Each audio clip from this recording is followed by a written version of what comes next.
Welcome to my channel dear 10th standard students. இன்றைக்கி நம்ம என்ன பார்க்க போகிறோம்னா trigonometryல எக்ஸாம்பிள் 6.6 தான் பார்க்க போகிறோம்.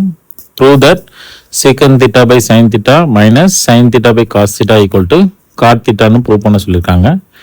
பாருங்கள், இப்போ இந்த சைடில் வந்து பாருங்கள் எல்லாமே சைன் காஸ் தான் இருக்குது. இது ஒன்று மட்டும்தான் சீக்கனாக இருக்குது. இதை வந்து நம்ம என்ன பண்ணிக்கலாம், சைன் காஸ் வர மாதிரி மாற்றிக்கணும். அப்போ secant thetaனா என்ன வரும், secant theta equal to 1 by cos thetaன்னு வரும். இப்போ அந்த இதை கன்வெர்ட் பண்ணிக்கலாம். 1 by cos theta divided by sin theta minus of sin theta divided by cos theta கிடைக்கும்.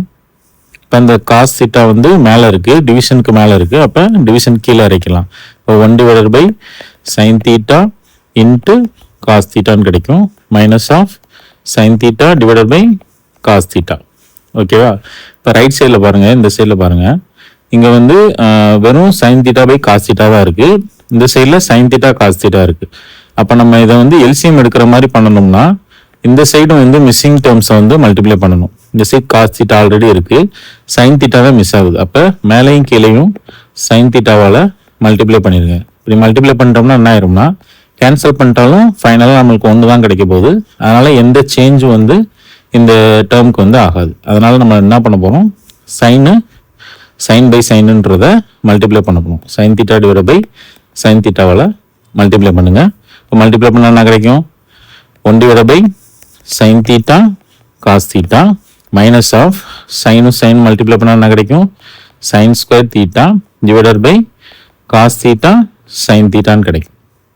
இப்போ பாருங்கள், கீழே வந்து ரெண்டுமே ஒரே மாதிரி டேர்ம் ஆயிடுச்சு. ஸோ எல்சிஎம் ஈஸியாக எடுத்துக்கலாம். 1 minus sin square theta divided by sin theta cos thetaன்னு கிடைக்கும். இப்போ நம்ம சைன் ஸ்கொயர்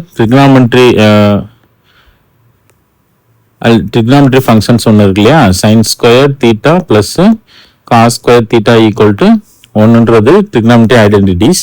இதுலேருந்து நம்ம என்ன பண்ணணும், 1 மைனஸ் சைன் ஸ்கொயர் தீட்டா தேவைப்படுது. அப்போ சைன் ஸ்கொயர் தீட்டாவை ரைட் சைடில் கொண்டு போயிருங்க. அப்போ cos square theta equal to 1 minus sine square theta. இந்த சைட் பாசிட்டிவ்ல இருக்குது, ரைட் சைடில் ஈக்குவல் அங்கிட்டு போயிடுச்சுன்னா நெகட்டிவாக மாறிடும்.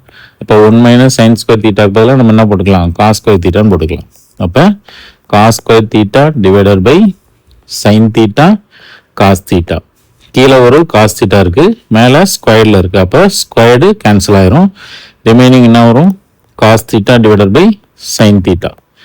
டேன் தீட்டாவோட ஃபார்முலா என்ன, sine theta divided by cos theta.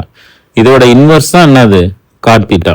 இப்போ cot theta equal to cos theta divided by sine theta. அப்போ இந்த டேர்ம் பதில் நம்ம என்ன எழுதிக்கலாம், காட் தீட்டான்னு எழுதிக்கலாம். இதை தான் நம்மளை ப்ரூவ் பண்ண சொல்லியிருக்காங்க. ரைட் ஹேண்ட் சைடில் காட் தீட்டான்னு ப்ரூவ் பண்ண சொல்லியிருக்காங்க. இப்போ லெஃப்ட் ஹேண்ட் சைடும் ரைட் ஹேண்ட் சைடும் ஈக்குவல் ஆயிடுச்சு. Hence prove. தேங்க்ஸ் ஃபார் வாட்சிங் திஸ் வீடியோ.